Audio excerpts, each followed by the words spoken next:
Positibo at progresibo. Ganito inilarawan ng DSWD ang estado ng implementasyon ng walang gutom program sa bansa. At sa layuning mas marami pang maabot na serbisyo ng programa, balak ng palawakin ng ahensya ang programa at pagpapatupad nito. May balita si Dan Duhilio. Nagpakita ng malinaw na progreso ang walang gutom program ng DSWD matapos bumaba ang insidente ng kagutuman sa mga benepisyaryo nito. Patunay na epektibo ang pagpapatupad ng naturang programa.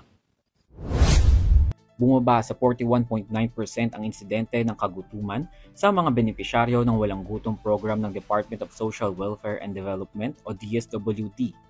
Mula sa 47.1% noong October 2024 ayon sa pinakahuling datos ng social weather stations.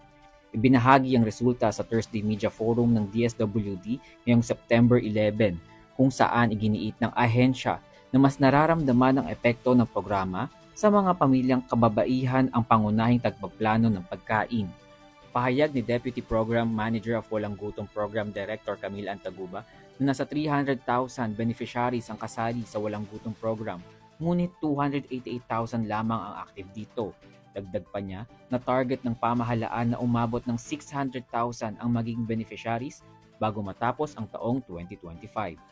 Sa ngayon po, ang programa po ay naka-onboard po sa atin is 300,000 beneficiaries. However po, ang active beneficiaries po natin is around 288,000. Start na po sila based sa CBMS. Sa listahan na po okay. Yung first 100,000. And then yung next 200,000 po ay kakadating lang po I think this week nung data po from CBMS. So doon po namin malalaman kung so ngayon po, yun nga, pinag-aaralan po ng aming mga principals kung saan po yung magiging expansion. But ang target po this year, ma-onboard na po yung buong 600,000.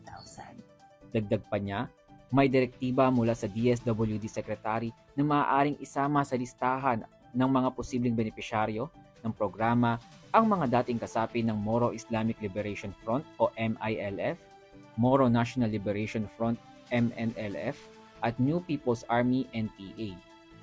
Nilinaw naman niyang dadaan pa rin sa proseso ng verifikasyon at validation ang mga ito bago tuluyang maisama sa walang gutom program. Mag-expand, magdagdag ng beneficiaryo. Sa ngayon po, kasi po alam naman po natin na yung listahanan na ating ginagamit ay matagal na. So ang hinihintay po talaga natin yung CBMS na data, nakakadating lang po sa department. So ngayon po, ang mangyayari ay may 100,000 families na currently ongoing na po. Magsa-start na po sila based sa CBMS. Sa listahan na po, okay. Yung first 100,000.